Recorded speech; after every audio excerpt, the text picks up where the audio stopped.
Hey everybody, this is Dustin, Urban Specialist. So I'm down here looking underneath the Grand Design Saw Tube, and just a few things I want to talk about. You know, there's a lot more adjustments than people realize, and there's a lot of maintenance, and the maintenance goes unseen, right? So, you know, when people come in and say, hey, my room's out of adjustment or whatnot, you know, they think, oh, just get underneath there and adjust it. It's just a quick thing. Well, you're not realizing that you're having to run the room in and out several times. Usually requires one or two people so that you're not, you know, up and down, up and down, up and down. And then, you know, on here, this bracket, right? So we keep seeing these brackets that will get damaged, and the weld up top here will break loose and tear. They're welded typically on the inside. So up here, we've had to repair and replace a bunch of these over the last few years. And then when you look at this bracket, the drive bracket, right, you see how it's slotted for up and down, but it's also slotted for side to side. So when you go to adjust this stuff, it not only goes side to side, but it also goes up and down. And then there's also a height adjustment down here that's got two nuts on it. And then there's, of course, your ram adjustment. Ah, Zach dropped the keys. Sorry, dude. No, you're totally good. Oh, it's all good. These videos are always live. It's nothing rehearsed. You know, I just sat down here for a second because I was being lazy, and I thought, well, I'm going to tell them what I see down here, right?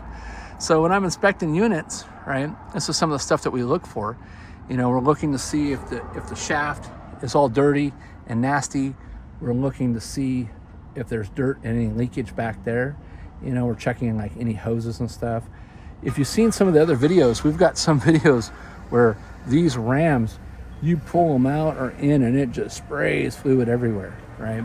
So then you have these tubes, right? So a lot of people don't really realize that on the top of the tube, you see those two little marks that are there?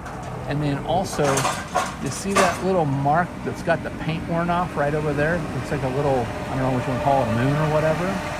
So that little mark on these tubes, there's little Teflon pads.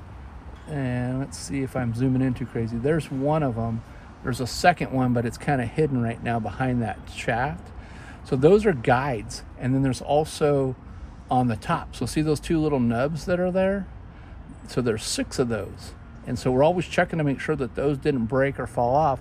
What happens is those go to guide this tube side to side and up and down, you know, and then of course you have your teeth on your rails that you want to check. And you want to make sure that the gears are not messed up inside there too, which you can't see unless you access the underbelly. But, you know, you want to make sure that these stay clean on all 3 sides and that you do lubricate those. You don't have to lubricate them heavily, but if they're lubed, it makes these tabs back here last a whole hell of a lot longer. And then it helps the room not to catch. So as time goes, when those tabs wear out and fail, and they take quite a bit of time to do that, but then this room starts chattering and it's just not a smooth in and out anymore. And then you can't just replace those easily. You'd have to take the whole thing apart to, you know, run the ram out to get it, which means also pull this out. But you know, just make sure you're staying up on your lubricants on these. Make sure you're using the right stuff. If you don't know, you know, call the manufacturer, call the slide out company, you know, call the tech support or hit us up or check out our videos and posts. Usually we'll list what we got in there. Then also too, you know, make sure you're using your UV treatment.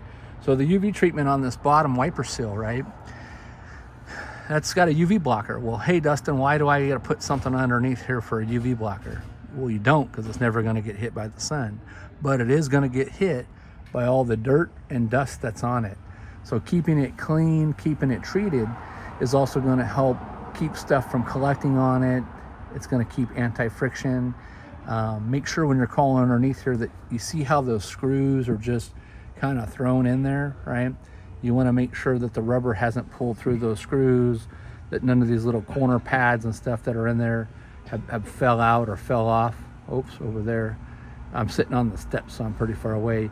You want to make sure that the spring over there that's holding the wire harness, that's all the wiring for the slide out. So whether it be 12 volt or 110, and then in some cases there's even water lines and stuff and other ones that are hidden or tucked up underneath, if say there was like a kitchen slide out or whatnot. So you want to make sure that all that stuff hasn't came loose or broken. You also want to make sure that you don't see a lot of rust, you know, in these tubes, and that this tube is still somewhat secure.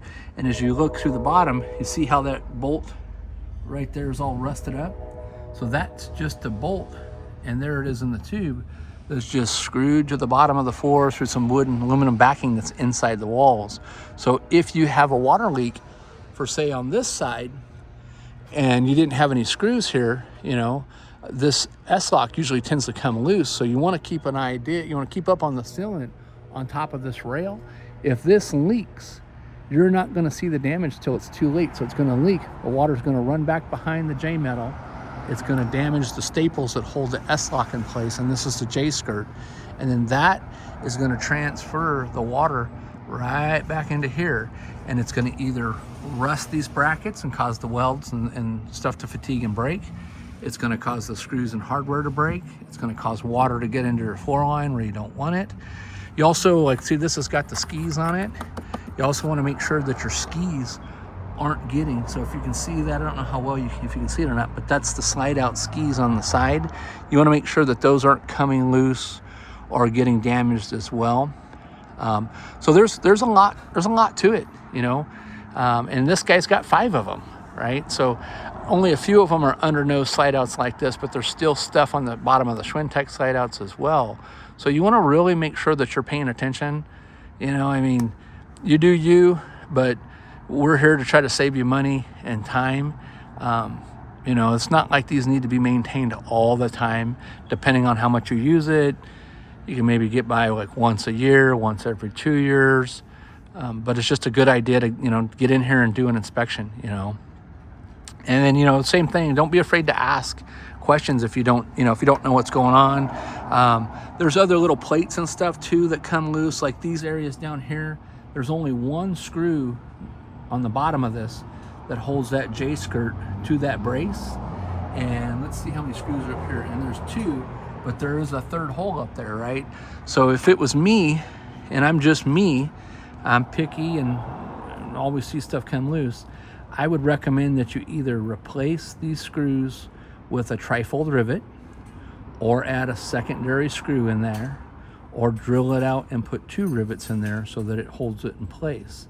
At least with the rivet, you can always undrill it and take it out, and that's going to actually hold it in place as time goes. So let's say, you know, a few more years from now, this one's a 2021 that was probably sold in 22, those screws are going to snap from vibration and bust off, and this J-metal is going to get loose.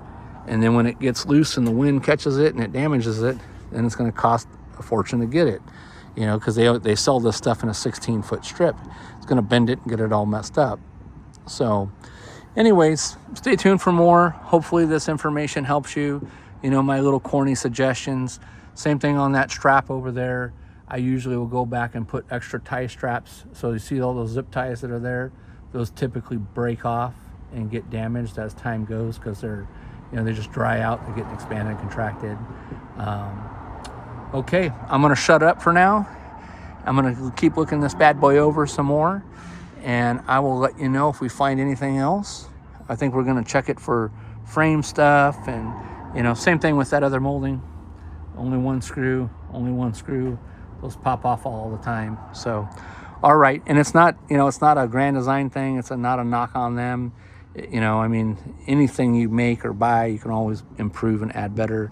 Just like these, you know, see how, you know, for whatever reason, there's a blob of silicone on that screw, and you can already see the distance between this and that where it's let loose. So the metal's bent up. I would have liked to seen those get cut and trimmed instead of just folded over. But that's just me. So, all right. Well, hey, you guys have a great day, and we'll talk to you soon. Thanks so much for watching.